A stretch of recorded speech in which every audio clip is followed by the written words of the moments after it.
안녕하세요. 울산 윤부동산입니다.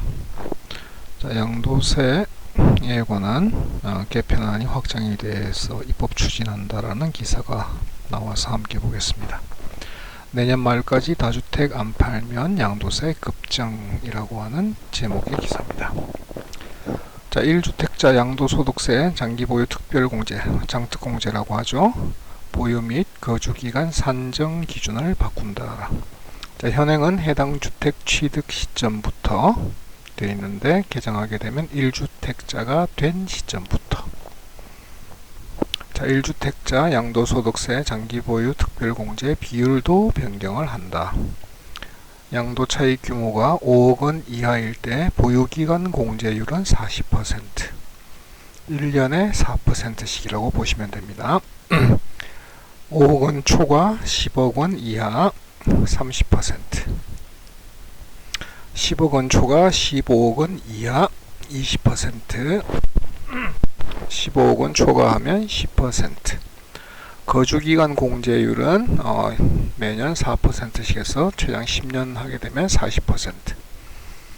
그러니까 5억 원 이하의 양도 차익 규모를 가지고 최대 받을 수 있는 게 80%가 되겠죠. 10년 거주하고 10년 보유하게 되면. 자, 보유 및 실거주 기간 10년 이상인 1주택자 기준입니다. 현재는 양도 차익 규모와 상관없이 보유 및 거주 각각 40%에서 최대 80%인데 이제 양도 차익에 대해서 이렇게 40, 30, 20, 10%로 보유 기간 공제율을 낮춘다라는 얘기가 되겠죠. 그렇게 되면 당연히 고가주택 현재는 9억 원 이상인데 이것도 12억 원 이상으로 한다고 하니까 예를 들어 20억 원이다. 5억에 샀는데 20억 원이 됐다. 그러면 공제율은 최대 해봐야 50%밖에 되지 않는다는 얘기죠. 장특공이. 자, 2023년부터 다주택자가 집을 팔고 1주택자가 되는 시점부터 보유 및 실거주 기간을 계산해 양도소득세 장특공제를 받을 수 있다.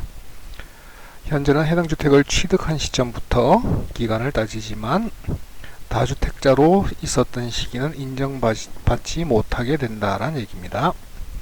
양도 차익에 따라 장특공제도 최대 30% 축소하는 방안이 나왔는데 소급 적용은 하지 않고요. 9월 이후 집을 사는 신규 취득자부터 적용된다. 여당이 양도세 폭탄을 우려한 기존 1주택자들의 반발을 쉽게 한 발 물러났지만 다주택자에 대한 압박 수위는 더 높인 것으로 풀이된다.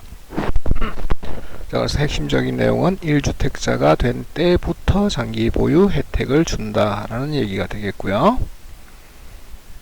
자, 두 번째, 보유 기간 공제 축소는 신규 취득자만 적용한다.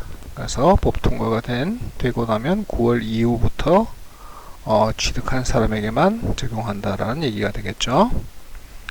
자, 이 같은 공제 혜택 축소는 법 개정 이후 신규 취득하는 주택부터 적용된다. 당초 여당은 기존 1주택자에게도 소급 적용할 방침이었지만 난리가 나겠죠. 이렇게 되면 고가주택 한 채를 오래 보유한 은퇴자.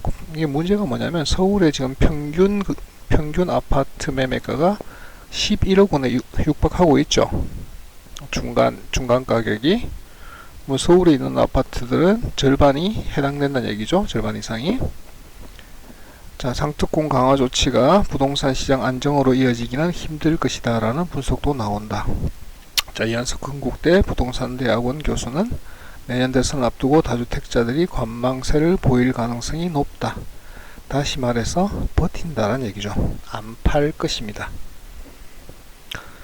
자, 그러면 매물은 또 줄어들게 되고 실수요자들에 의한 매매가 상승은 또 이어지겠죠. 자, 결국 다주택자들이 모두 매도를 하게 되면 전세값 폭등이 나올 것이고요.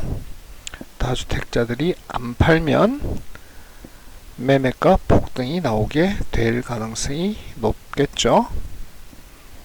부동산 시장의 왜곡이 점점 더 심해지고 있습니다.